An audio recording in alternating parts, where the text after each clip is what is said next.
KBS 열린 토론.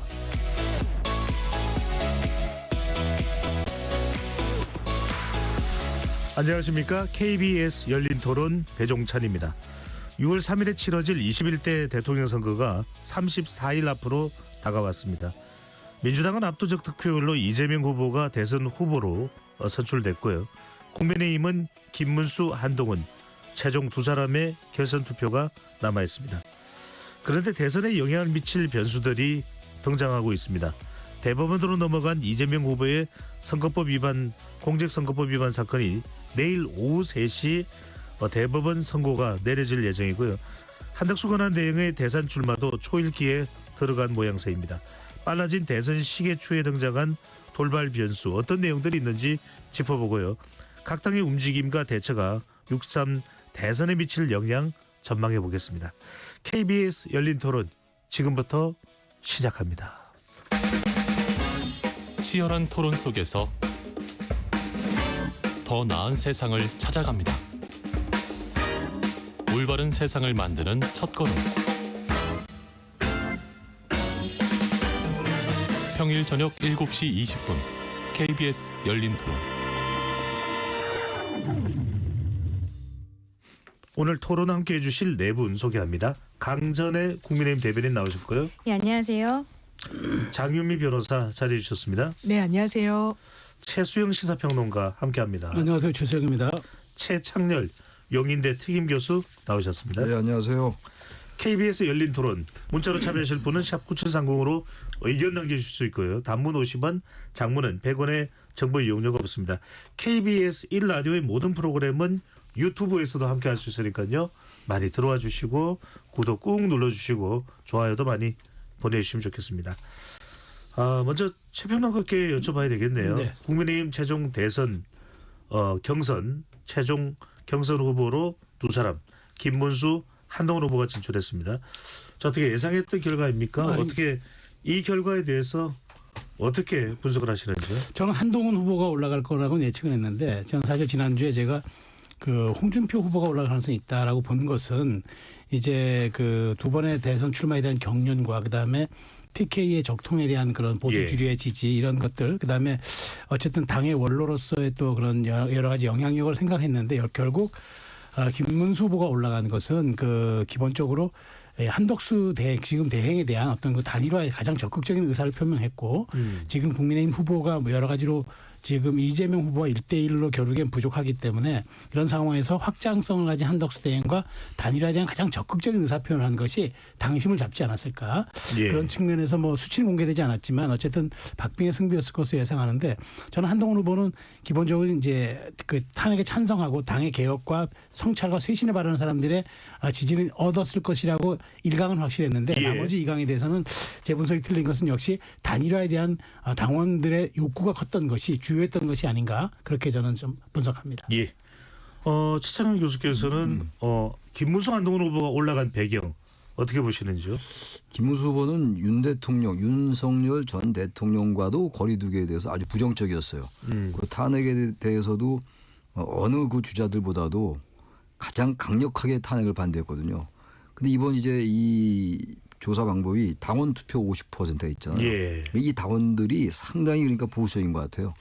말이 좋아서 보수적이지 이 지금 전반적인 민심과 상당히 좀 반대로 가는 당원들의 비중이 많지 않았을까. 그러니까 홍준표 후보도 탄핵에 나중에는 뭐 찬성한 듯한 발언을 했습니다만 탄핵의 반대를 일관되게 보이지 못했다고요. 예. 그런 점 그리고 아까 지금 말씀처럼 한독수 대통령 권한대행과의 단일화에 대해서도 홍준표 후보도 마지막 사자 토론에서는 긍정적인 그런 얘기를 했습니다만 전반적으로 제일 확실하게 한덕수 대행과의 단일화를 주장한 게 김문수 후보였거든요. 얼지 문덕을 이야기를 했어요. 글쎄 말입니다. 네. 그런 걸로 봐서 윤석열 전 대통령과 거리두기에도 부정적이고 한덕수 대행과의 단일화에는 대단히 적극적이고 탄핵에 대해서 일관되게 반대하고 이런 부분들이 당원 투표에게 그 당원들에게 일단 그 설득력이 있게 그렇게 다가간 게 아닌가 그렇게 보고 저도 이제 그 홍준표 후보가 될 줄 알았어요. 예. 그래도 이제 전략적 선택을 할 것이다. 탄핵 반대 쪽에서는 홍준표 후보, 김문수 후보 중에서는 그래도 홍준표 후보를 선택하지 않을까. 근데 그렇지 않았던 거예요. 그러니까 그만큼 이 지금 국민의힘의 당원들의 이 성향이라는 게 생각보다 대단히 이제 보수적이다. 예. 그렇게 말씀드립니다. 강철의 대변인 두 사람이 올라간 거 예상 아닙니까? 예상 밖입니까? 저는 사실 좀 예상했던 대로였어요. 예. 근데 지난주 초 정도까지만 해도 홍준표 후보와 한동훈 후보가 올라가지 않을까? 저도 그렇고 또 뭐 대기실에서 만난 많은 패널들께서 민주당이든 국민의힘이든 그렇게 예상을 하셨었는데 지난주 왜냐면 그때는 약간 김문수 후보의 여론조사 추이가 주춤하고 있는 모습 그리고 홍준표 후보 같은 경우 좀 올라가고 있는 추이를 보여주고 있었거든요. 근데 지난주에 한덕수 권한대행과의 단일화 이런 것들과 관련해서 이제 김문수 후보는 또 그 부분이 있습니다. 토론에 나가면은 잘 못할 것이다. 이런 예상들이 좀 있었는데 토론에서도 선방을 한 부분들 오히려 본인이 경기도지사를 하면서 했었던 GTX 사업이라든지 그리고 뭐 기업을 실제로 유치했던 경험들이라든지 예. 그래서 저는 오히려 토론의 기대치가 낮을 필요도 없었던 것이 아닌가라고 생각할 정도로 잘하셨다라고 생각을 하거든요. 그게 반사 효과로서 김문수 후보에게 조금 더 관심이 간 부분들이 있었고 홍준표 후보는 한덕수 권한대행과의 관계가 굉장히 좀 애매한 부분이 있었어요. 그리고 한동훈 후보와 김문수 후보의 약간 중간과 같은 모습들이 있었기 때문에 그 포지셔닝이 있어서 약간의 애매한 부분들이 있었던 것 이게 마이너스로 간 것이 아닌가라고 생각을 했거든요. 뭐 한동훈 후보야 일관된 부분들이 있었기 때문에 그래서 좀 지난주 초까지는 홍 후보가 좀 더 유리하다고 생각했지만 중반 이후로는 김문수 후보가 올라갈 것 같다라고 좀 생각을 했었는데 예. 그렇게 결과가 나온 것으로 보입니다. 예. 장유미 변호사는 어떻게 예상대로 됐나요? 아니면 예상과 좀 달랐나요? 저는 예상을 좀 못했는데요. 근데 국민의힘 사정에 좀 밝으신 분들이 거의 이제 그 결과 발표에 임박해서 하시는 이야기가 아마 한덕수 효과 때문에 김문수 후보가 약진할 것이다라는 전망을 많이들 하시더라고요. 왜냐하면 당원들 중에서는 한덕수 후보가 이 보수 진영의 주자가 되길 원하는 분들이 분명히 계시고 그런 상황 속에서 김문수 후보가 지금 강변호 대변인님 짚어주신 대로 가장 무난하게 이 단일화에 적극적으로 그리고 선뜻 나설 뜻을 제일 먼저 밝혔고 홍준표 후보는 좀 뒤늦게 약간 애매한 스탠스로 밝히다 보니까 언론에서도 이 단일화와 관련한 입장 차가 다소 온도 차가 있었던 부분이 패인이 아니겠느냐라는 또 전망도 나오더라고요. 예. 그런 면에서 어쨌든 전략적으로 당내 경선에서는 좀 승부수를 띄워서 그 부분이 관철이 됐던 것 같고 또 이제 탄핵에 찬성을 했던 진영 중에서는 안철수 후보보다는 한동훈 후보가 비교 우위에 있다라는 평가가 많았던 만큼 한동훈, 김문수 두 후보로 이렇게 귀결이 된 것 같습니다. 예. 알겠습니다. 일각에서는 김문수 후보는 상수였다. 뭐 이런 또 분석도 있기도 합니다. 자, 그런데 홍준표 이제는 전 후보입니다. 정계 은퇴를 선언했습니다. 너무 전격적이라서 당 내에서도 상당히 놀랐다 이런 반응이 나오고 있는데 탈당계도 제출을 했다라고 하고요.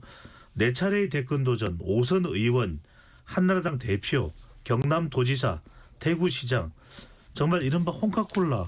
그러면 지금 이 어려운 대선에서 홍준표 전 후보가 끝까지 당을 위해서 좀 헌신할 줄 알았는데 왜 이렇게 당과 등지는 모습일까요? 최평론가는 어떻게 보십니까? 저는 한마디로 얘기하면 배신감이라고 생각합니다.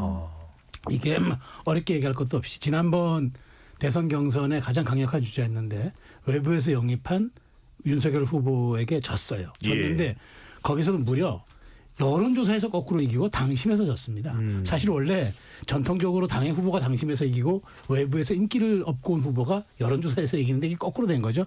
그 당시에 느꼈던 배신감 이해가 됩니다. 그리고 이제 절치부심해서 그래서 당심에서 이기려고 TK의 주류 적통인 대구 시장에 하방을 해서 거기서 절치부심하고 다시 올라왔는데 결국 또 이번에 4강에서 진 후보들이 누굽니까? 10년간 휴지기를 가지다가 들어온 김문수 후보와 정치인문 1년이 조금 넘는 한동훈 후보에게 또 외부 영입 인사예요. 또 패했어요. 근데 이게 이렇다 보면 내가 이 당에 30년 동안 뿌리박고 살아온 이 정치 이력이 무슨 의미가 있을까? 정말 뭐 저희가 좀 전에 얘기했지만 정치는 허업이라는 생각을 했을 것 같습니다. 그런 측면에서 아마 한동훈 홍준표 전 후보는 아주 그냥 지금 모두 예상을 깨고 정말 정광석화처럼 정계 은퇴 선언, 탈당계 제출 이게 거의 하루 만에 이루어진 일이거든요. 그런 측면에서 갖고 있었던 그 실망감과 어떤 배신감, 당에 대한 어떤 서운함이 굉장히 도를 넘었구나. 그래서 결국 저는 이번 대선 과정에서도 아마 당의 뭐 이른바 우리가 흔히 얘기하는 백의종군 혹은 고문이나 자문의 역할 여러 가지 기대하는 것 같은데 쉽지 않아 보이는 게 현실 같습니다. 그래도 역할을 할 법한데 최 교수님께서는 왜 이렇게 홍준표 전 후보가 당에 등지는 모습으로 비치는 것일까요? 저도 깜짝 놀랐어요. 이렇게까지 할 줄은 몰랐거든요. 정계 은퇴 선언에다 탈당 의사를 밝혔단 말이에요. 대개 이제 떨어지고 나면 뭐 백의종군 아니면 이제 뭐 선대위원장 할 게 많잖아요. 근데 아무튼 이 선거에 전혀 관여하지 않겠다는 거거든요. 누구한테 서운한 걸까요? 글쎄요, 뭐 김문수 후보나 여러 아까 지금 우리 최수영 평론가 말씀처럼 그런 걸 종합적으로 느꼈을 것 같기도 하고 그리고 자신이 한계를 느낀 것 같아요. 제가 볼 때 그 얼마나 많은 경력을 갖고 있어요. 광역단체장도 대구시장, 경남지사도 했고 말이죠. 당대표를 4번인가 5번인가 하고 대선에서 여러 번 도전했는데 이게 안 되는구나. 벽이 있구나. 이게 외부 영입 인사에 대해서 외부 영입 인사한테 단순히 졌다는 그런 배신감도 이겼습니다만 그것보다도 더 이상 있다가는 자신의 정치적인 그 이나마 유지했던 어떤 이름값 이런 것도 못하지 않을까라는 생각을 했던 것 같고 이번에도 종종 그런 말씀을 했어요. 이번 대선을 마지막으로 자기는 만약에 안 되면 자연인으로 돌아가겠다는 얘기를 여러 번 했거든요. 한 방송에 나와서 그런 이야기를 했죠. 네.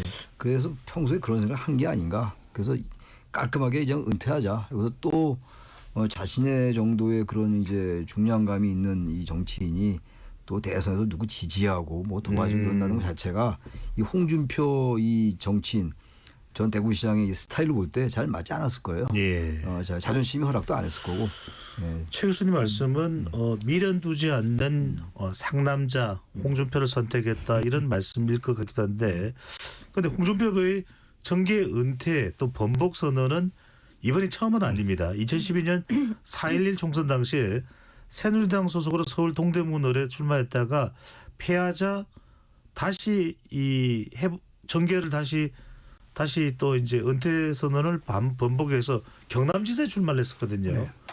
이번에는 번복 가능성. 일각에서는 내년 서울시장을 염두에 둔 것 아니냐 이런 얘기도 나오기도 아니에요. 합니다. 저는 그렇게는 안 봐요. 그건 뭐 그거 해석을 하는 사람들은 그거예요.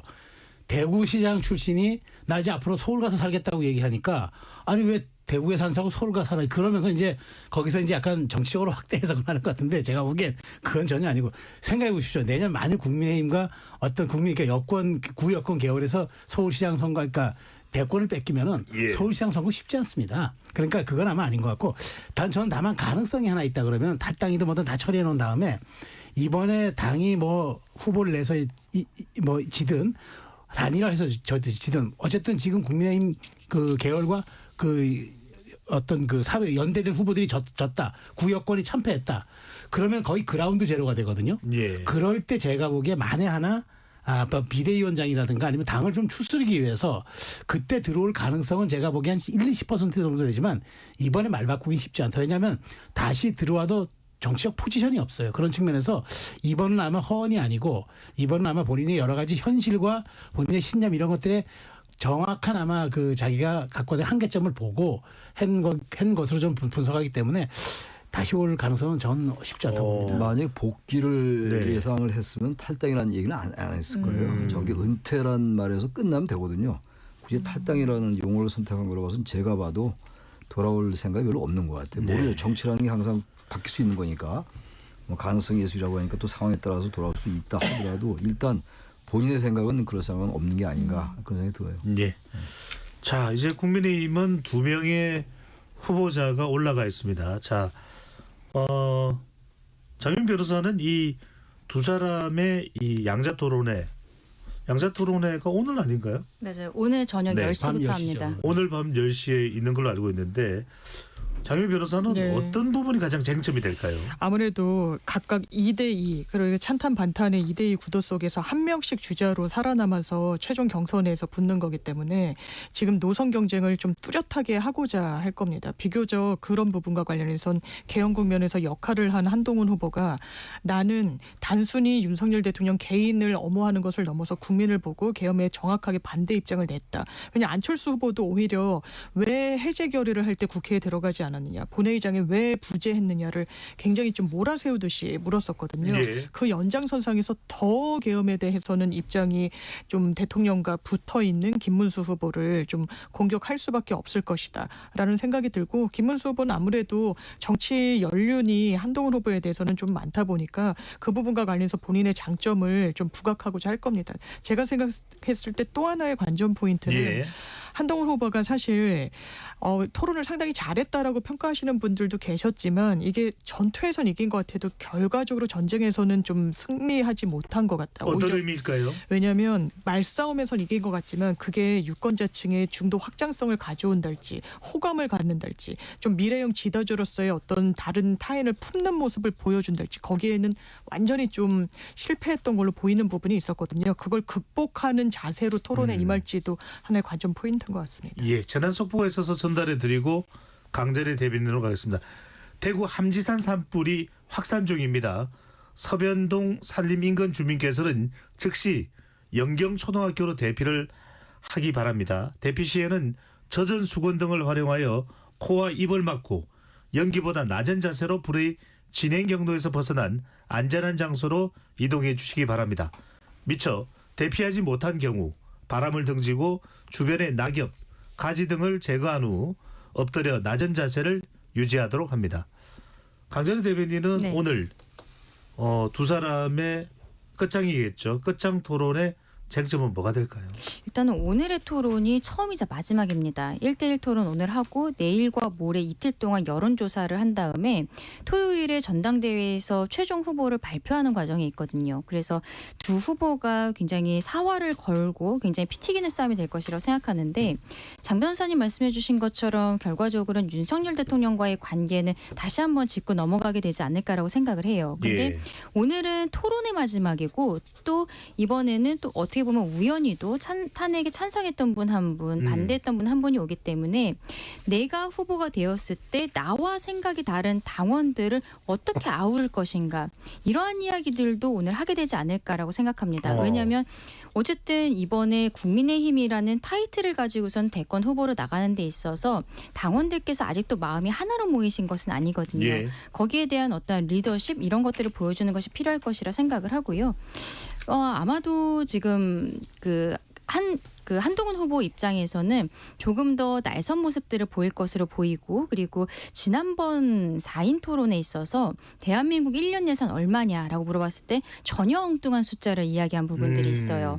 그러면 김문수 후보 입장에서는 아니 대통령이 되겠다라고 하는 사람이 준비가 안 된 것이 아니냐. 나는 원내에도 오래 있었고 지자체장도 2번 해보고 이런 이야기들을 하면서 한동훈 후보에 대해서는 정책적으로 준비되지 않은 이미지를 부각시키려고 하지 않을까라고 생각을 하고요. 예. 한동훈 후보 입장에서는 본인이 계속 이야기하고 있는 이번에 어떠한 교체를 해야 된다라는 시대 정신, 윤석열 전 대통령과의 관계 단절 이런 것들에 있어서 지금 김문수 후보는 비상계엄에는 반대한다라는 입장을 보이고 있습니다만 그 이후에는 조금 스탠스가 애매한 부분들도 있거든요. 예. 여기에 대해서 집요하게 파고드는 그런 토론들이 있게 되지 않을까라고 생각합니다. 네. 자, 이제 피해갈 수 없는 시간입니다. 오늘 이제 마지막 국민의힘 두 사람의 경선 토론이 끝나고 나면 바로 이제 5월 3일 날 결정이 되나요? 네. 가게 되면 5월 3일 날 결정이 되죠. 자, 우리 방송은 7일이기 때문에 바로 네 분에게 여쭤보겠습니다. 최성평론가, 최종 후보 누굽니까? 한 사람만 내야 되잖아요, 그죠? 제가 그러면 잘못 물어보게 되죠. 어려워. 최종 후보 누굽니까? 어려운데 저는 냉정하게 얘기해서 이거는 사실은 희망회로 돌리지 않고 예, 김문수 같습니다. 김문수보다 뭐 짧게 이유를 말씀해 주셔도 됩니다. 그러니까 이게 한덕수 단일화 변수가 없으면은 저는 한동훈이라고 볼 텐데, 한덕수 단일화 변수가 너무 컸고 이번에 그 추동력을 받고 있고 한대행이 출마할 거라고 지금 1일 날 거의 공식화했어요. 예. 자, 그러면 이게 3일 있을 바로 이 여론조사 2일 3일에 그러니까 1일 2일에 반영되거든요. 1일 2일에 반영되니까 제가 보기에 어렵다고 보는 거예요. 알겠습니다. 최 교수님, 김문수입니까? 한동훈입니까? 저는 이제 줄곧 한문수입니다. 한문수. 저도 이제 하도 헷갈려 한문수 뭐 김덕수 요새 뭐 별얘기 다 나오니까 네. 저는 한동훈 후보가 될 것 같았는데 네. 제가 보기에 지금 아까 여러분이 다 말씀하셨습니다만 기본적으로 이 지금 국민의힘의 이 지금 여론 지형이 이 당원 투표 50% 예. 그리고 이제 국민의힘 지지자들을 대상으로 하는 거잖아요. 역선택 방지 조항이 들어있기 예. 때문에 이 상황 속에서 아마 한동훈 후보가 뚫기 어려울 것 같아요.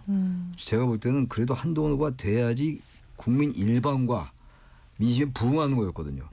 아직 모르겠습니다만 탄핵에 어쨌든 일관되게 한동훈 후보는 반대했잖아요. 예. 찬성을 했고 계엄에 대해서 반대했고 말이죠.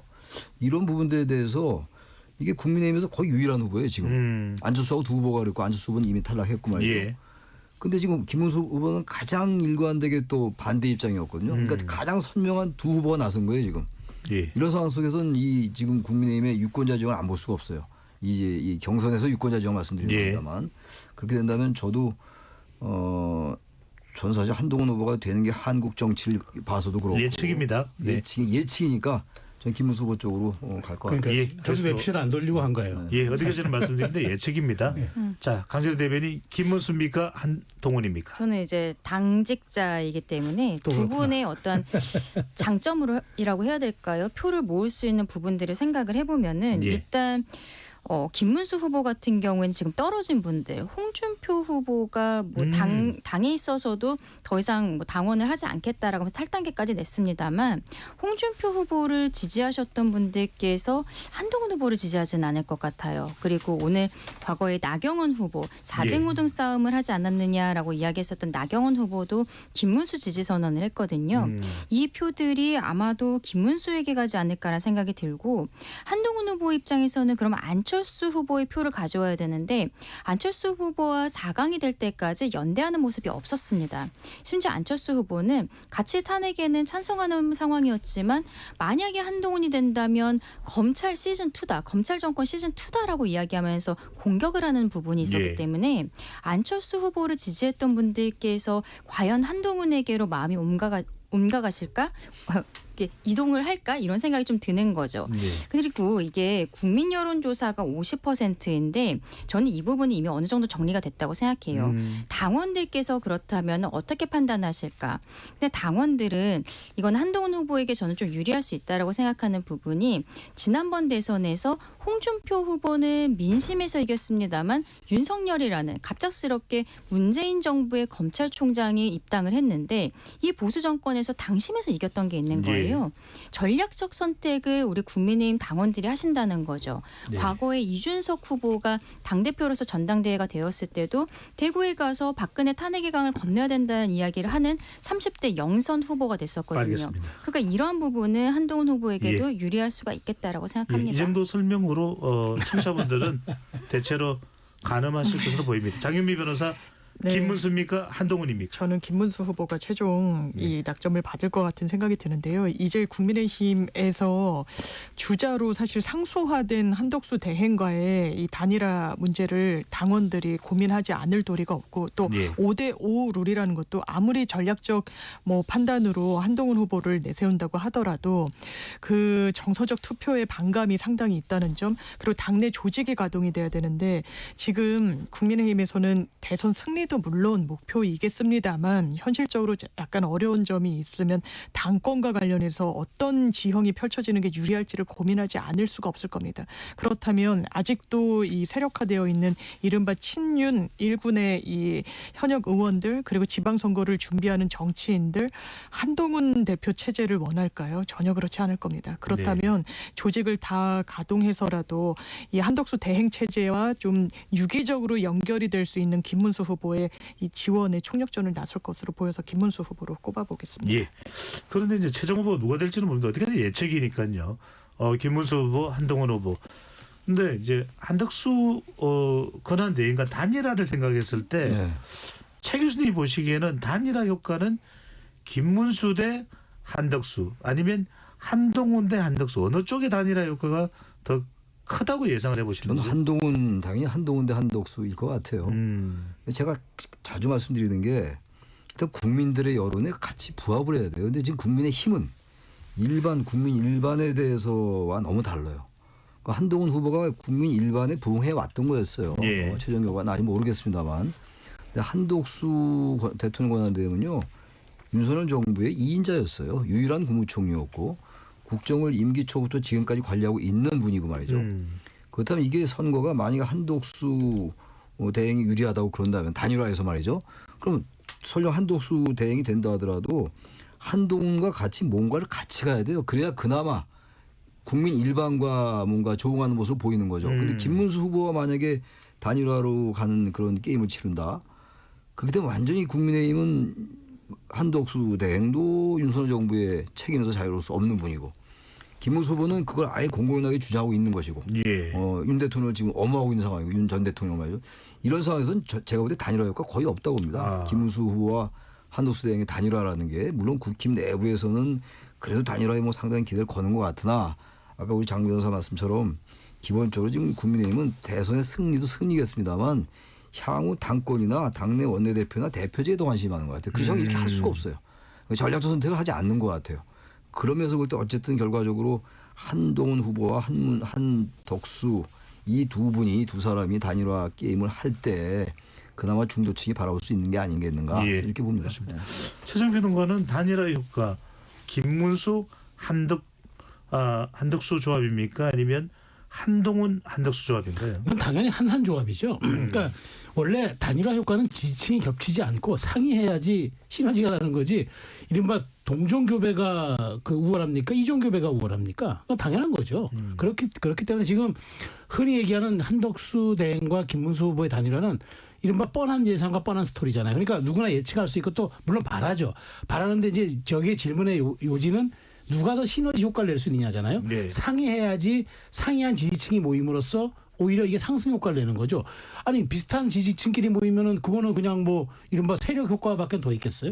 그런 측면에서 이 대선에서는 51대 49의 싸움이니까 나머지 중도에 있는 15에서 20을 끌어오기 위해서는 이쪽의 지지층 결집만 가지고 안 된다. 중도에 있는 사람들의 반응할 수 있는 그런 이벤트가 돼야 된다는 측면에서 놓고 보면은 이른바 한동훈 한덕수 조합이 훨씬 파괴력은 있는데 그게 힘들 수 있는 건 뭐냐면 만일 한동훈 후보가 당권을 잡잖아. 이제 대권 후보가 되면 당무 우선권이 생겨요.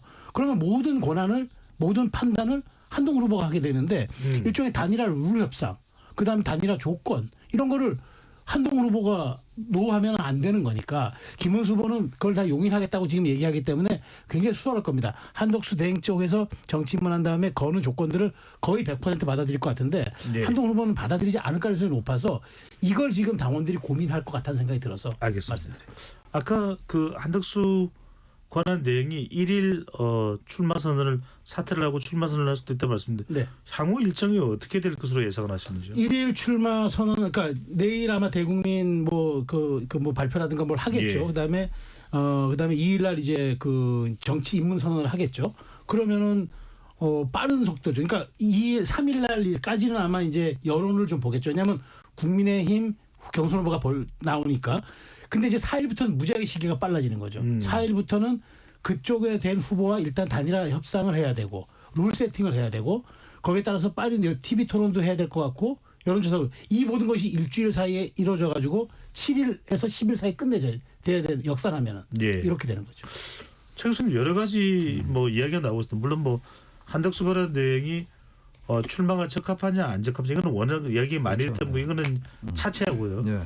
자 그러면은 단일화를 어떻게 하느냐도 일종의 효과를 컨벤션 효과를 만들어내냐 단일화 효과를 만들어내냐 중요합니다. 일각에서는 단일화를 하고 난 다음에 만약입니다. 한덕수 권한 대행이 단일 후보가 되면 국민의힘에 입당.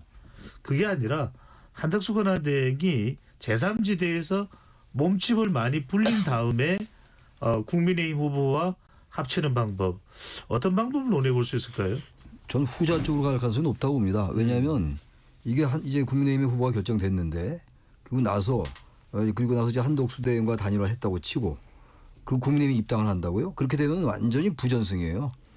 정당의 경선에 전혀 참여하지 않고 있다가 국민의힘에서 여러 그 경쟁을 통해서 선출된 대선 후보와 겨뤄서 이겨서 입당을 하는 이 자체는 절차적 하자 문제도 많이 제기될 수 있어요. 단순히 법률적인 측면을 떠나서 정치적인 여러 가지 시비가 제기될 수가 있는 것이고, 근데 어제 한덕수 대행의 출마 자체가 부적절하다고 아까 말씀하시는 거 아닙니까? 더 이상 그 얘기는 안 하기로 하고. 부적절한지 여부는 많이 이야기했기 때문에 저는 부적절하다고 보는 논의하지 거예요. 않는다는 네. 말씀드리고. 저는 부적절하다고 보는 건데 네. 뭐 부적절하도 하면 하는 거니까. 근데 나중에 그나마 그래도 부적절성을 그나마 조금 완화시키는 거는 결국 나중에 그 후보 등록 임박해서 그렇게 편보로 갈 수밖에 없어요. 되자마자 입당을 한다고 그렇게 되면 정말로 이 대선 경선 이 단일화 자체가 너무 희화화됩니다. 예. 전 대통령 권한대행의 출마 자체도 전 출마 얘기가 나온다는 자체도 희화가 되는 거라고 보는데 그렇게까지는 안 할 것 같아요. 강재현 대표 혹시 당에서 단일화 과정 관련해서 좀 내부에서 검토 단계라도 논의되는 게 있습니까? 지금은 전혀 없죠. 왜냐하면은 한덕수 권한대행이 당장 내일 출마 선언을 할 것 같다라고 이야기는 나오고 있습니다만 본인 입에서 나온 것은 아니거든요. 그런데 저희가 어쨌든 최근까지 여당이었고 제 2당으로서 출마를 할지 안 할지 선언하지 않은 지금 현재 공무원에 대해서 뭐 단일화를 논의하고 있다라는 것은 전혀 적절하지 않다라고 생각을 하고요. 죄송합니다만 고정세 비상대책위원장은 여러 차례 언급을 하긴 그러니까 했습니다. 그것은 이제 열려 있다라는 것이죠. 네. 저희가 단일화의 룰 이런 것들에 대해서는 전혀 논의가 되고 있지 않지만 결과적으로는 이번 윤석열 전 대통령의 파면 결정문을 보면은 윤석열 개인에 대한 잘못맛을 지적한 것은 아니거든요. 민주당의 폭주에 대해서도 분명히 지적한 것이 있고 저희 국민의 입장에서는 이것이 이재명을 방탄하기 위한 이유였던 것이 아닌가라고 계속 말씀을 드린 바가 있습니다. 그러한 이유에서라도 저희는 이번 대선에서 이재명을 막아야 한다. 반 이재명 연대를 할 수밖에 없는 상황이고 그것을 뭐 빅텐트라고 부를 수도 있을 것 같습니다. 근데 지금 입장에서는 저희는 모두와 열려 있다라고 그렇게 보시면 될 것 같습니다. 알겠습니다. 한덕수 권한대행이 지금 출마가 이제 임박하다고 전해지고 있는 상황에서 장민 변호사 어제 국무회의에서 이 부분이 이제 상당히 논란이 되는 겁니다. 헌법재판소법 개정안에 대한 거부권을 행사를 했습니다. 이 내용이 뭐냐면은 헌법재판관이 이 권한대행은 헌법재판관을 임명할 권한이 없고 또 헌법재판관 후임자가 결정되지 않은 경우에는 헌법재판관의 임기를 연장할 수 있는 이 부분에 대해서 거부권을 행사한 것인데 이 부분은 어떻게 보시는지 일각에서는 뭐 법적으로 해석을 해서 거부권을 행사한 것이다. 아니다.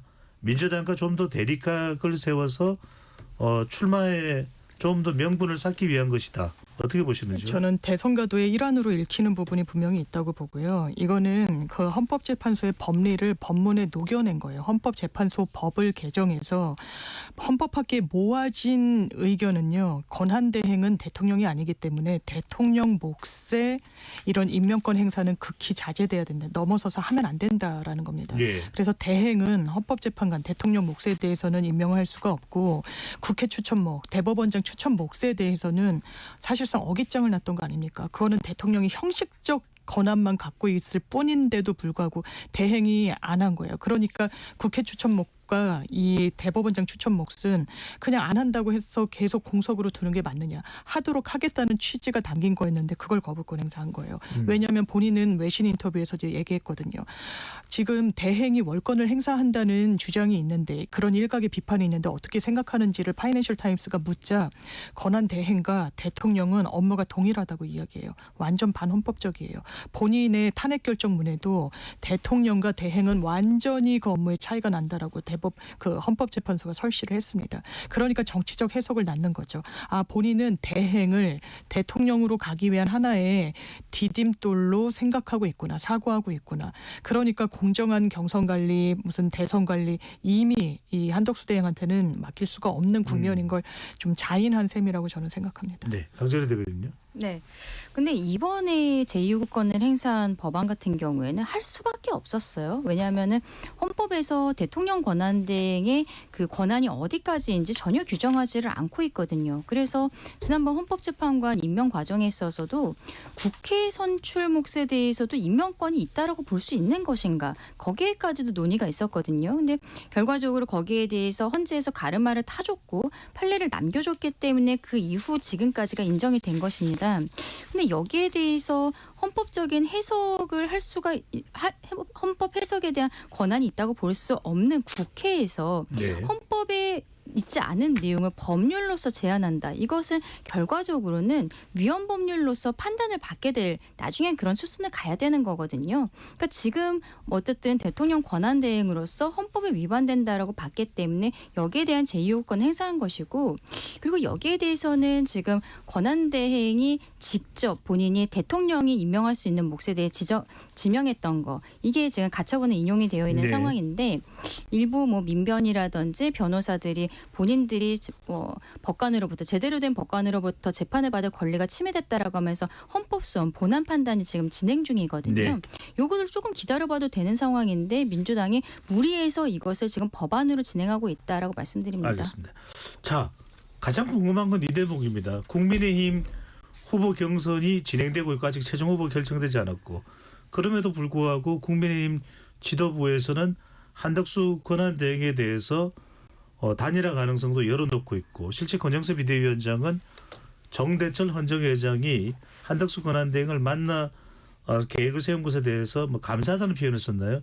네. 자, 단도직입적으로 잘 부탁드린다고 여쭤보겠습니다. 했죠. 네. 최종 평론가 보시기에는 국민의힘 후보들과 한덕수 권한대행의 선거 파괴력이 엄연히 다른 겁니까? 네.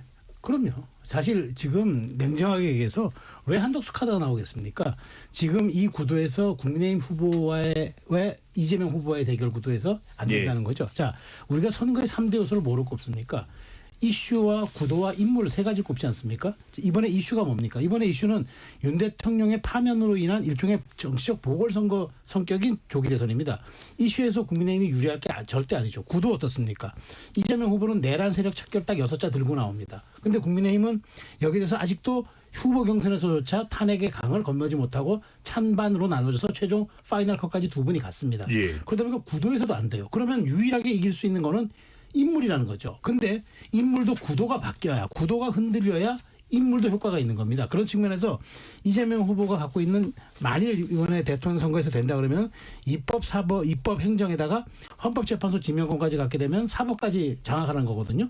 이런 연성 독재에 대한 우려가 있으니까 자 그러면 이쪽에서는 국민통합 혹은 개헌세력 연대 그다음에 여기는 적대적 비토 정치가 아니라 국민 대연정 정치 이런 식의 이제 카드가 구도가 바뀌는 거죠. 그 예. 구도에서 인물을 꺼내든 게 한덕수였기 때문에 국민의힘 입장에서는 이거는 받아들일 수밖에 없는 고육지책이다. 물론 비판의 여진이 있습니다만 그런 측면에서의 저는 선거 전략의 가장 큰 스윙 카드를 저는 고민할 수밖에 없었던 현실적인 측면이 있었다고 봅니다. 알겠습니다. 제가 지금 최준평 의원께서는 국민의힘 후보들과는 엄연하게 한덕수 권한대행의 선거 파괴력 경쟁력이 다르다. 더 낫다 이렇게 이제 보시는 겁니다. 그렇게 네. 보시는 것 같네요. 저는 그렇게 보지 않아요. 이미 지금 김문수 후보가 만약에 국민의힘의 최종 후보로 선출되면 뭐 할 말이 없는데 만약에 한동훈 후보가 선출됐다. 지금 대개 여기서 저도 저 포함해서까지 김문수 후보의 승리를 예상하고 있었잖아요. 조금 전에.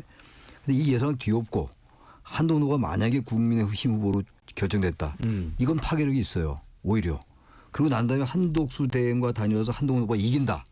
그럼 흔히 말하는 우리 최소영 평론가가 자주 사용하는 이 서사가 생기는 거예요. 서사가 이른바. 저 서사라는 표현 잘 안 좋아하는데 그 표현 많이 쓰시더라고요. 서사가 생기는 겁니다.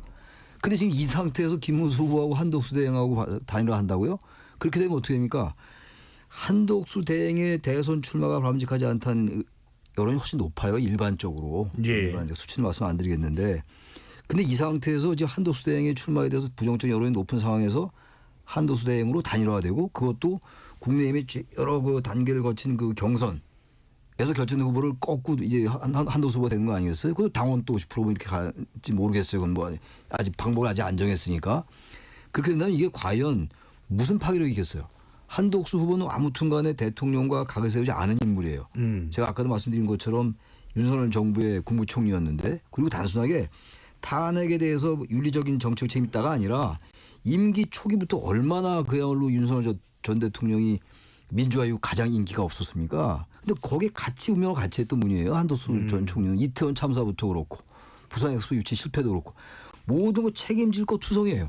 근데 지금 한덕수 후보가 나와서 한동훈 후보보다 경쟁이 있다고 본다면 그건 국민의힘에서 결정하는 거니까 뭐라고 할 수는 없어요.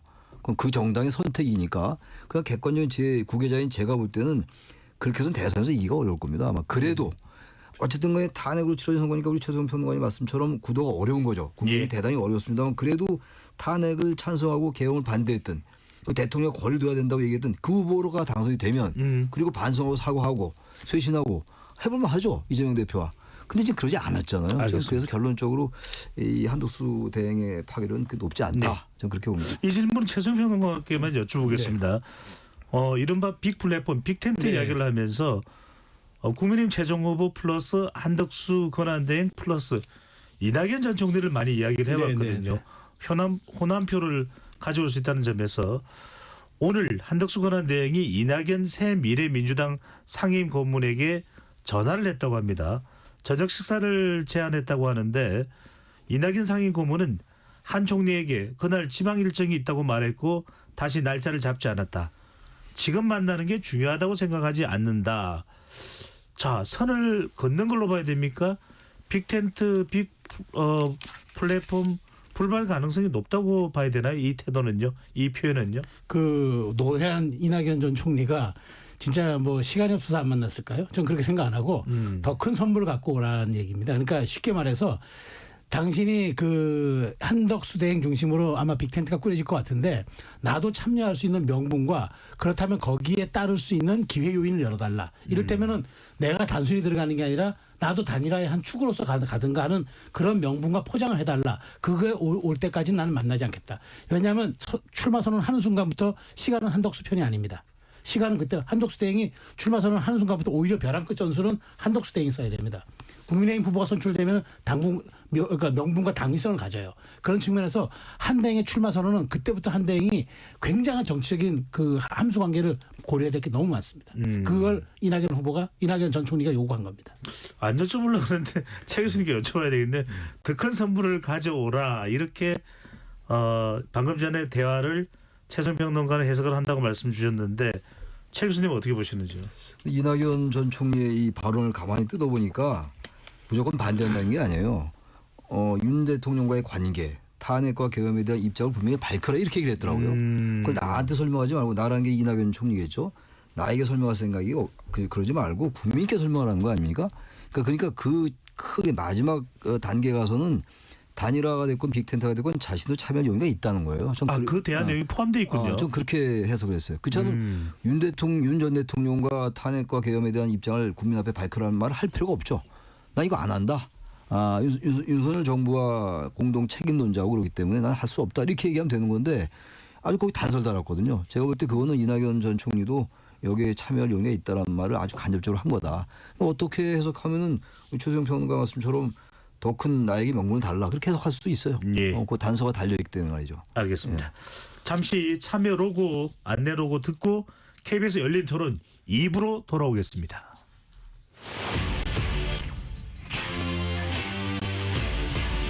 토론에 정답은 없습니다.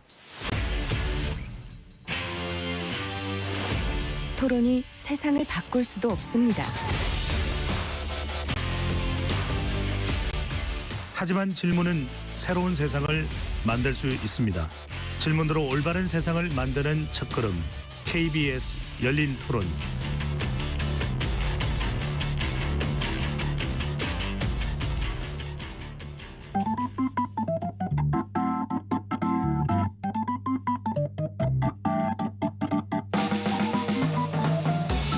세상을 바꾸는 질문, 열린 토론이 시작합니다. KBS 열린 토론은 언제나 열려 있습니다. 단문 50원, 장문 100원의 유료 문자 샵 9730 그리고 KBS 어플리케이션 콩으로 여러분의 의견을 남겨주세요. KBS 열린 토론 2부 이어가겠습니다. 스튜디오에 최수영 시사평론가, 장윤미 변호사, 최창렬 용인대 교수, 강전의 국민의힘 대변인 네 분과 함께하고 있습니다. 장 변호사님께 먼저 여쭤보겠습니다. 민주당 경선이 끝났죠. 이재명 후보가 89.77, 90%네요. 압도적인 득표율로 대선 후보에 선출됐습니다. 어떤 의미로 봐야 될까요? 일단 민주당에서 확인된 건 기본적으로 당원들뿐만 아니라 이게 또 일반 여론조사도 또 이게 결합이 된 수치 아니겠습니까? 이게 당신 민심이 크게 분리돼 있지 않았어요. 일치돼 있었고 그냥 정권 교체가 아니라 압도적인 정권 교체를 해야 된다라는 겁니다. 이를테면 보수 진영에서 폄훼하기를 이것이 일당 독재 아니냐, 일극 체제를 다시 확인한 거다. 근데 제가 대단히 낯설다는 생각이 들었습니다. 이를테면 한동훈 대표가 전당대회에서 60% 이상을 득표를 했었어요. 그때 뭐라고 평가했습니까? 압도적 승리, 압도적 리더십. 그러면 보수 진영에서 당내에서 열혈한 지지를 받으면 그거는 압도적인 리더십이고 이재명 대표가 받으면 그건 일당 독재입니까? 이중잣대다라는 말씀 드리고 싶고 예. 그만큼 열망이 강하다는 게 지표로 확인됐다고 생각합니다. 예. 강재수 대표님, 국민의힘에서는 어떻게 봅니까? 이게 3년 전에 민주당 경선, 3년 전 4년 전 민주당 경선 때의 득표율보다도 훨씬 많이 올라갔습니다. 네. 국민의힘으로서는 압도당하는 상황입니까? 아니면 오히려 기회가 있을 수 있다고 보는 겁니까? 뭐 전혀 압도당할 것은 아니라고 생각을 합니다. 예상했던 일이고 이거는 이재명 대표가 당대표로서 연임을 했었던 지난 전당대회 그때도 거의 비슷한 상황이었었거든요. 물론 그때도 김두관 후보가 나와서 많은 활약을 해주지 못했던 부분들이 있었고 이번에도 김경수, 김동연 후보들이 글쎄요 뭐 많은 언론에서 이게 토론회인지 간담회인지 모르겠다라고 지적을 할 만큼 어떤 검증이라든지 이런 이야기들은 전혀 없이 그냥 좋은 이야기들만 하고 마무리가 된 것이 아닌가라는 생각을 떨칠 수가 없는 경선이었거든요. 네.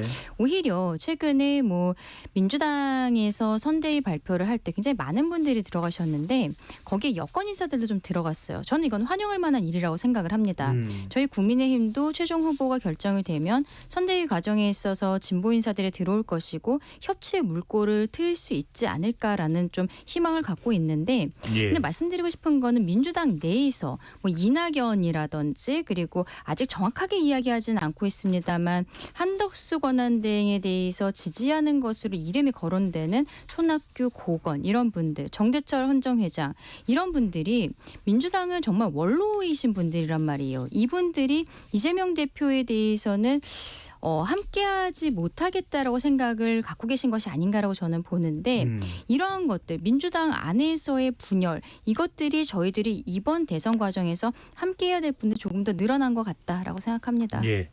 자, 이 이야기 안 할 수 없습니다. 국민의힘은 아직 경선이 끝나지 않았지만 민주당은 발빠르게 지금 각 분야의 인사들 과거 민주당에 몸담았던 인사들뿐만 아니라 정부 인사 또 심지어는 보수 인사들까지 강범위하게 지금 선대위로 포함을 시키고 있습니다. 자, 강금실 전 법무부 장관, 정은경 전 질병관리청장, 윤여준 전 장관, 근오월 전 의원.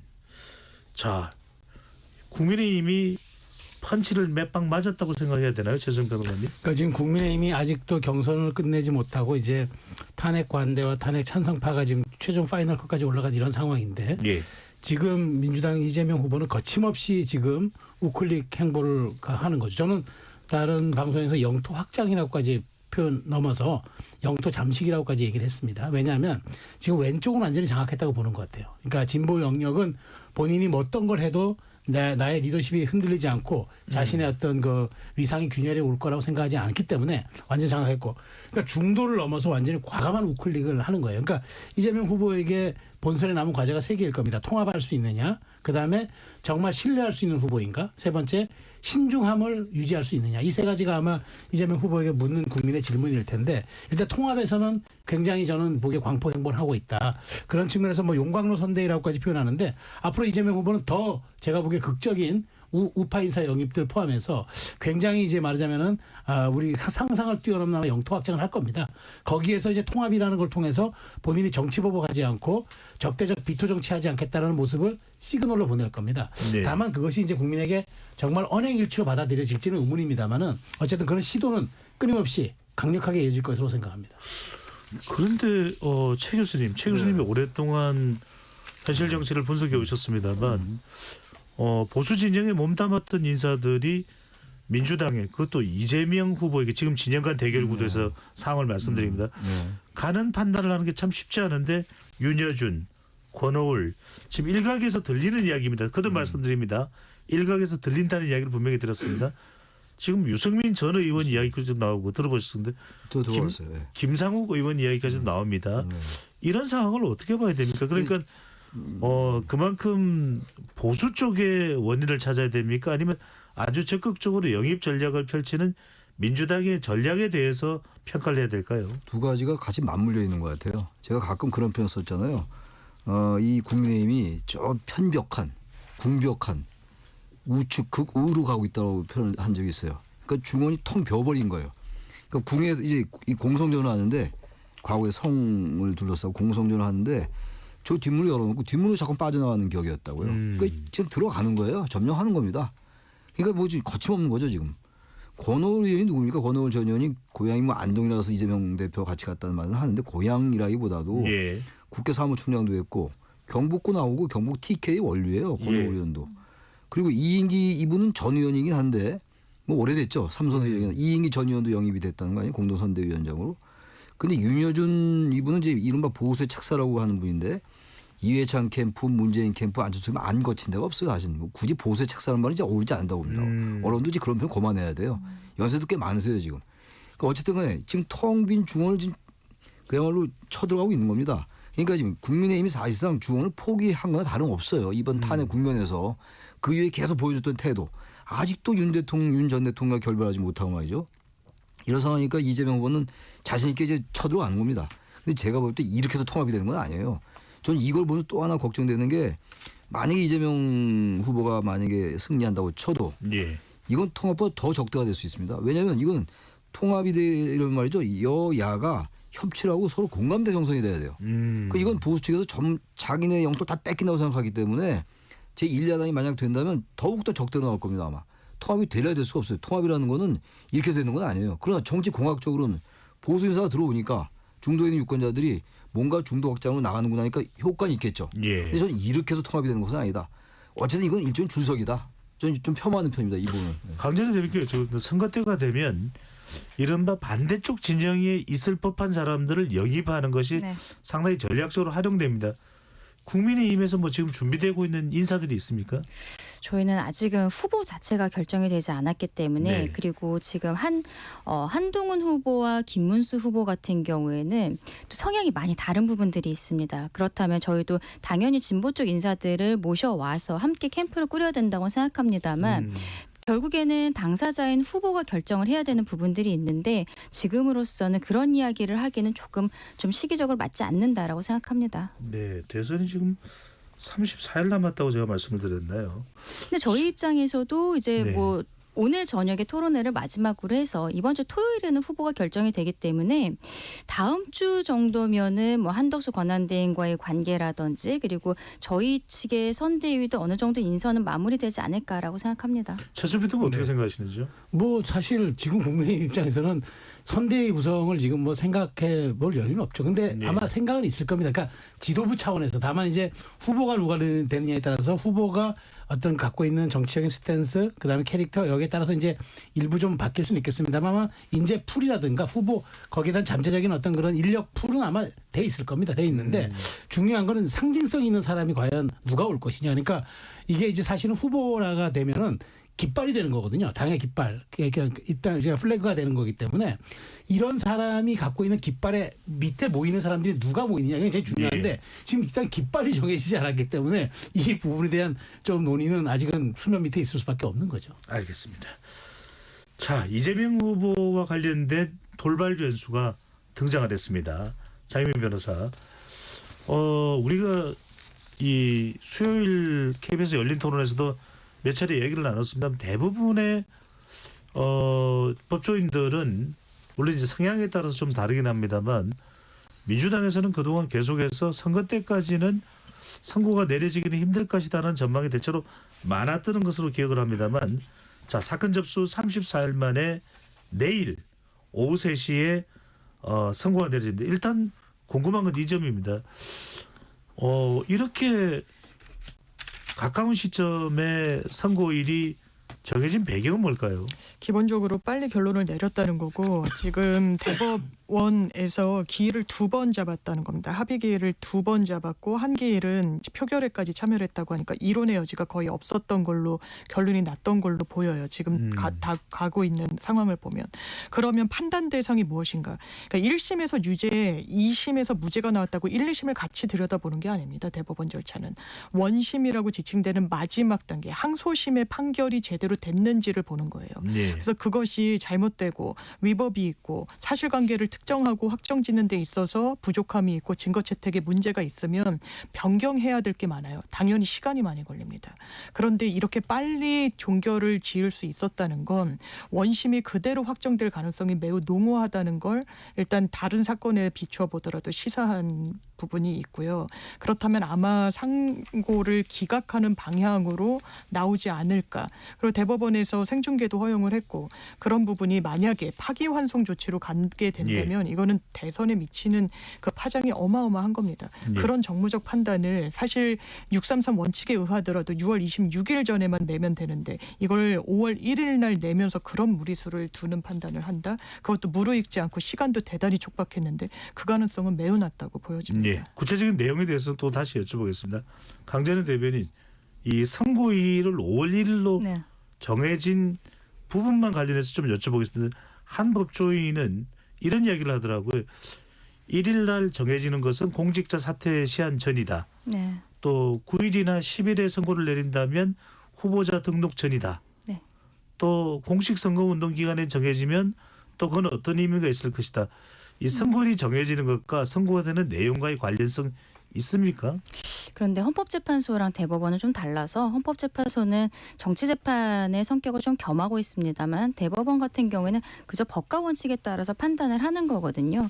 다만 이번에 선고가 생각했던 것보다 좀 빠르게 선고 기일이 지정된 부분은 역시 대법원이 국민들께 어떤 책임감을 가지고 있기 때문에 적어도 대선 전에는 여기에 대한 결론을 내는 것이 국민들에 대한 예의라고 생각했던 것이 아닌가라고 봅니다. 이게 만약에 대선을 앞두고 있는데 633 원칙으로 했을 때 6월 26일까지 선고를 해야 되거든요. 근데 6월 3일이 선거일이잖아요. 그때까지 결론이 안 나오면은 유권자들께서는 이재명 후보에 대해서 굉장한 의구심을 가지실 수밖에 없는 거고 특히 이번에 이 공직선거법 사건이 지난번에 있었던 대선 과정에서 나왔었던 허위사실 이야기들인 거거든요. 그렇다면은 저는 대법원 입장에서는 본인들이 오히려 633 원칙을 지키라고 일선 법원에 공문을 보낸 부분들 이런 것들에 대한 책임감으로써 빨리 선고를 하려고 했던 것이 아닌가라고 생각합니다. 최 교수님, 제가 몰라서 좀 여쭤봅니다. 이렇게 대법원에서 하는 거 보면 선고 결정이 빠른데 왜 그전에는 선고가 이렇게 재판 과정이 빨리 진행될 수는 없었던 겁니까? 그 제가 제 친구 판사가 있는데 판사 출신 변호사예요. 아주 친한 친구인데 그걸 여러 번 물어봤어요. 근데 그 친구 얘기가 자신이 판사를 할 때는 열심히 일했대요. 집에 열심히 갖고 하고 자료 밤새 판결문 쓰고 있는데 요즘 판사들 안 그런다고 하더라고요. 그러니까 그 친구 말에 의하면 그 친구 말이 다 맞지는 않겠습니다만 요즘 판사들이 게으르다고 그러더라고요. 그러니까 지금 633은 지금 당연히 지켜져야 되는 것이고 안 지켜질 이유가 없어요. 지난 정권 같은 경우 보세요. 어떤 국회의원들은 거의 임기 다 4년 마치고 판결 끝나고 유죄 나오고 있었습니다. 이건 정말 국민에 대한 도리가 아닌 거죠. 그러면서부터 조희대 대법원장이 633 원칙을 지켜라. 이건 사실상 강행 규정이나 마찬가지다 얘기한 건 난 적절한 얘기였어요. 그러니까 이건 대법원이 당연히 이렇게 했어야 되는 건데 이게 너무 안 지켜져 왔던 거죠. 앞으로 이렇게 해야 됩니다. 기소되고 난 다음에 1년, 2년 있다가 1심하고 그다음에 2심은 또 한창 있다고 임기 다 끝나가고 이건 말이 안 되는 거죠. 그러니까 헌법재판소도 마찬가지인 것 같아요. 잠깐만요. 제가 지금 이거 설명을 드려야 될 것 같아요. 최창렬 교수님께서 조금 전에 판사에 대한 설명은 친구분의 주관적 설명이라는 점을 말씀드립니다. 왜냐하면 물론입니다. 오해가 생길 수 있기 때문에. 네. 헌법재판소도 마찬가지인 것 같은 게 그동안에 이상민 행안부 장관, 뭐 이진숙 방통위원장 이런 사건들 180일 안에 처리해야 된다는 법 규정이 있는데 정말 꽉 채워서 선고를 했었거든요. 그런데 이번에 어쨌든 비상계엄 과정에 있어서 여러 공직자들이 탄핵소추되었는데 그들에 대해서는 한 2-3달 만에 다 선고가 나왔단 말이에요. 결과적으로는 뭐 헌법재판소든 대법원이든 중요한 사건에 대해서 조금 더 신경을 쓰고 빨리 처리해 주는 것들이 있는데 이번에 우리 국민들께서 이것을 알게 되었기 때문에 다른 일반 사건들도 더 신경 쓰는 문화가 생겨야 되지 않나라고도 생각합니다. 강전의 대변인께는 이 부분을 여쭤봐야 됩니다. 방금 전에 이제 장윤 변호사는 대법원은 2심을 보는 것이다라고 얘기를 했는데 1심은 안 본다는 의미를 들리시는데 1심은 안 봅니까 대법원은?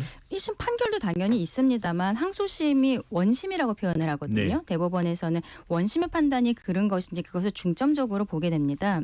근데 저는 아까 장유미 변호사님은 빨리 선고가 나오기 때문에 일치된 의견이 있는 것이 아니냐. 그래서 상고 기각 무죄로서 확정이 될 것 같다라고 말씀하셨지만 저는 좀 반대되는 생각을 하는 게 22일, 24일 이렇게 두 번 심리가 있었어요. 근데 이재명 대표가 2020년 공직선거법 사건 때도 그 소부에서 좀 오래 있긴 했습니다만 전원 합의체로 넘어오고서는 딱 한 번 심리하고서는 한 달 만에 선고를 했었거든요. 그때도 원심에서는 유죄였습니다만 대법원에서 무죄 취지로 파기환송을 하는데 한 달 사이에 심리 딱 한 번 하고서 그런 결정이 나온 거예요. 그때 판사들이 뭐 권순일 대법관이 캐스팅 보트 역할을 한 건 아니냐 이런 이야기를 할 정도로 판사들 의견도 갈렸지만 그대로 선고를 했었거든요. 이번에도 이미 심리를 두 번을 했다라는 부분들은 이미 대법원 안에서 어느 정도 정리가 되었다라고 봐야 될 것 같고. 알겠습니다. 말씀 도중에 죄송한데 그건 조금 이따가 우리가 이야기를 시간이 많지 않은 나눌 네. 거라서 제가 궁금한 것은 대법원에서 심리를 할 때는 2심만 보지 1심은 안 봅니까? 1심도 포함됩니까? 1심도 포함은 됩니다만 중점적으로 보는 것은 원심의 판단, 항소심 판결이 맞는 것이죠. 알겠습니다. 장유미 변호사께 여쭤보고 최순 평론가로 가겠습니다. 자, 세 가지를 이야기합니다. 하나는 상고 기각을 해서 무죄로 되는 거. 또 하나는 파기환송. 서울 고등법원으로 유죄 취지로 보통 돌려보내면 유죄 취지로 돌려보내는 건가요? 돌려보내게 되면 이 사건은 항소심에서 무죄가 나왔기 때문에 유죄 네네. 취지로 파기환송. 유죄 취지로 고법으로 파기환송 돌려보내는 것. 또 하나는 대법원에서 유죄 취지로 결정을 내리는 파기 자판 스스로 판결을 하는 것. 세 가지인데 세 가지 경우가 어떤 경우에 주로 이런 결정이 내려지게 되는 겁니까? 일단 상고기각은 항소심, 원심이 재판을 제대로 했다. 법리 판단에도 그릇됨이 없다. 그렇기 때문에 지금 무죄를 받은 사람은 상고를 할 수가 없습니다. 검사만 상고한 상태거든요. 그러니까 검사가 한 상고를 기각해서 무죄를 확정한다. 이 가능성이 하나가 열려 있는 거고요. 재판부가 봤을 때 이거는 원심이 무죄로 판단한 그 두 축, 그러니까 뭐 김문기 전 처장을 안다 모른다, 국토교통부로부터 협박을 받았다 아니다. 이거에 대한 판단을 다시 할 필요가 있다라고 해서 유죄 취지로 파기 환송하는 다시 내려보내는 그 절차도 가능성상 가능합니다. 네. 지금 국민의힘에서 제일 많이 말씀하시는 게 파기 자판인데 기본적으로 원심의 판단이 잘못됐다고 판단을 내리면서 스스로 대법원이 판단하겠다라는 거거든요. 근데 이 사안은 법률적으로 좀 어려운 부분이 있습니다. 기본적으로 2심에서 항소심에서 무죄를 받아왔기 때문에 파기하려면 유죄로 바꿔야 돼요. 근데 유죄로 바꿀 때는 주문이 유죄를 선고한다가 아닙니다. 집행유예를 선고할지 벌금을 선고할지 실형을 선고할지가 나오는 거예요. 이런 양형 판단은 대법원에서 하지 않습니다. 왜냐하면 상고 이후에도 사형 무기 10년 이상의 중형일 때만 양형 심리를 하게 돼 있어요. 그래서 실제로 파기 자판한 형사 사건이 2만 건인가가 2023년도 기준으로 넘는데 0.08%만 파기 자판을 했고요. 더더군다나 지금 이재명 대표 케이스처럼 무죄인데 유죄 취지로 파기 자판을 한 건 20년 동안 없습니다. 이게 이런 법리적인 이유 때문이거든요. 그래서 1, 2, 3 세 가지 안 중에 파기 자판을 제외한 나머지 두 가지가 법리적으로 가능합니다. 알겠습니다. 이제는 정치적 해석을 해보겠습니다. 최순 평론가는 조희대 대법원장이 5월 1일 선고일을 정했고 빠르게 이제 심리가 진행됐습니다. 어떤 결과를 예상하시는지요? 어디까지 예상입니다. 근데 저는 저도 파기 재판의 결과는 나오지 않으리라 보고 굳이 생각한다 그러면은 아마 상고 기각이 60%, 그 다음에 유죄 취지로 고법으로 돌려보내는 게 40%인데 그렇게 해도 이재명 후보는 대선 출마에 아무런 지장이 없습니다. 왜냐하면 이게 6월 3일 전에 또 고법이 판결을 하기가 물리적으로 쉽지 않기 때문에 그런 측면에서 결국 또 하나의 논란만은 남긴 채 또 헌법 84조에 대한 소추의 해석을 놓고 또 결국 이거는 또 돌고 돌아 나중에 또 헌법재판소까지 갈 수 있는 그런 사안이 있어서 헌법에 대한 해석에 대한 문제가 또 있어서 그런 측면에서 결국 저는 상고 기각의 가능성이 저는 60% 정도 된다고 보는데 한 40%는 유죄 취지로 나간다면 이것 또한 굉장히 소용돌이의 한 축이 될 수밖에 없어서 이거는 변수가 될 것 같다는 생각이 듭니다. 강찬희 대표께 여쭤보겠습니다. 자, TV 생중계를 한다고 합니다. 네. 두 가지 의견이 나옵니다. 무죄 상고 기각 무죄라면 그냥 한마디 하는 것일 뿐인데 TV 생중계를 하겠느냐라고 해석하는 의견. 또 한쪽은 당연히 이건 국민들이 아주 중대한 사안이기 때문에 그 시간이 몇 분이건 간에 상관없이 TV 생중계를 한다라는 의견. 그러니까 앞서 짧은데 설마 생중계를 하겠느냐. 뭔가 파기환송적을 예상하는 또 기대하는 그런 의견인데 TV 생중계와 이 판결의 내용하고 관련성이 있습니까? 저는 그렇게 생각하지는 않고요. 여기에 대해서 신속한 판단이 필요하다라고 생각했던 대법원의 이유는 역시 국민들의 관심이 있는 것이고 대선을 앞두고 정말 큰 사건인 것은 사실이지 않습니까?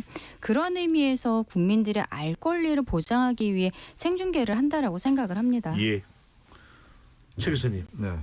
어떻게 예상하시고 내일 선거 왜 그렇게 예상을 하시는지요? 다들 말씀하셨습니다만 저는 상고 기각이 거의 한 80% 이상일 것 같아요. 지금 대선 전에 지금 제1당이나 마찬가지인데 지금 제1당, 2당은 별로 없습니다만 숫자로 볼 때. 근데 여기에서 이제 이게 대선 주자가 정해진 거 아니에요. 근데 대법원이 이렇게 무리하게 6월 26일까지 하면 되는 건데 5월 1일은 너무 이상 바뀌어요. 깜짝 놀랐는데 네. 이렇게까지 당기면서 이미 이제 대선으로 확정된 유력 주자를 무죄가 나오는데요. 항소심에서 2심에서 파기환송하다 유죄 취지로 이거는 뭐 꼭 정치적 판단이라서가 아니라 그런 판단할 이유가 없죠. 6월 26일도 아직도 멀었는데. 네. 그리고 상고 기각 얘기 아까 우리 장 변호사 잘 설명해 주셨는데 기본적으로 이건 무죄 취지의 무죄로 나온 항소심 판단을 대선 전에 아까 우리 강 변호사 말씀하시고 그랬습니다만 확정지라는 것 같아요. 불확실성을 제거하기 위한. 그 빨리 좀 다소 빠르더라도 이 빨리 판단을 내리라는 거고. 왜 그럼 상고 기각으로 예상을 하느냐? 너무 짧아요 시간이. 예. 시간이 다시 유죄로 확정하고 이러려면 아까 나온 말씀이긴 합니다만 이렇게 시간 빨리 할 수가 없을 것 같아요. 이미 결정이 내려진 것이고 그렇다면 2심에서 확정된 무죄를 확정하는 그 절차만 남지 않았을까. 그런 의미에서 저는 80% 이상 상고 기각이 되지 않을까라고 봅니다. 예. 강렬히 대변인 한 1분 정도 시간 됩니다. 24일 날 심리를 할 때 이미 재판연구관들이 보고서를 작성을 해서 그것을 가지고선 회의를 했다라고 하거든요. 그러면 이 사건이 3월 26일에 항소심 선고가 있었고 그 이후에 한 달 정도 이미 대법원에서는 준비를 하고 있었다라고 생각을 하고 앞서 말씀드린 것처럼 심리를 한두 번 정도 하고서 선고하는 것은 전혀 이상하지 않은 일입니다. 네. 저는 오히려 24일에 헌법을 전공하는 재판연구관이 심리 과정에 들어갔었다라는 언론의 보도를 주목을 하고 있는데 이번에 헌법 전공한 재판연구관이 들어가는 것은 헌법 84조 대통령의 불소추 특권에 대한 해석 문제 때문에 들어갔다고 생각하는데 대법원 같은 경우에는 이재명이라는 사람이 대통령 되기 전에 선고하는 거잖아요. 84조랑 아무 상관이 없습니다. 근데 고등법원으로 돌려보냈을 때는 네. 이 사건은 대통령이 된 이후에 진행이 될 수 있기 때문에 저는 이번에 헌법을 전공하고 있는 재판연구관이 들어갔다는 것은 이것은 파기환송을 보이는 것이 아닌가라고 생각합니다. 알겠습니다. 내일 이재명 후보의 대법원 선고는 어떤 내용일까요? 그리고 국민의힘 최종 후보는 누구일까요? KBS 열린 토론도 계속 쫓아가도록